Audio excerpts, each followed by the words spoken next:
Big boss హౌస్లో మొత్తానికి 5 టాస్కులు కంప్లీట్ అయిపోతూ వచ్చేసాయి. అయితే ఈ 5 టాస్కుల్లో చివరి టాస్క్ నిఖిలే విన్నర్గా నిలిచిపోయాడు. అయితే ఈ టాస్క్ ద్వారా మొత్తం 5 కంప్లీట్ అయిపోవడమే కాకుండా 3 టాస్క్లో విన్నర్స్గా నిలిచి 2 టాస్కుల్లో అయితే ఇరు టీమ్స్ ఓడిపోవడం జరిగింది.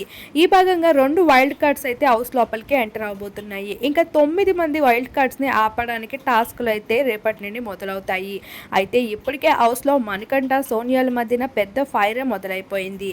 ఇక మొత్తం నిర్ణయాలన్నీ సోనియాయే తీసుకుంటే ఇక నిఖిల్ చెఫ్గా ఉండి ఏం పీకుతాడు అంటూ కిరాక్ సీత టీం వాళ్ళు రెచ్చిపోతూ వచ్చేసారు. అయితే ఇక్కడ అన్ని సోనియా మాటలు ఆటలే నడుస్తూ ఉంటాయి అంటూ విష్ణుప్రియ, కిరాక్ సీత వీరందరూ అయితే డిస్కషన్ మొదలు పెట్టేశారు. మరొక వైపు టాస్క్ అన్ని కంప్లీట్ చేసుకొని నిఖిల్ అయితే ప్రతి టాస్క్లో కూడా తన సత్తాన్ని చాటుకుంటూ వచ్చేసాడు. ఈ భాగంగానే బిగ్ బాస్ సైతం నిఖిల్, సోనియా టీమ్స్కి ఒక మంచి సర్ప్రైజ్ని కూడా అనౌన్స్ చేయడం జరిగింది. ఇక హౌస్లో వైల్డ్ కార్డ్స్ ఎంటర్ అవబోతున్నారు. అందులో మెయిన్గా దీప్తి సునైనా, హరితేజ, అశ్విని, యాంకర్ రవితో పాటు గత సీజన్ 2 కంటెస్టెంట్స్ కూడా వస్తున్నట్లు ఇప్పటికే ఇన్ఫర్మేషన్ బయటికి వచ్చింది.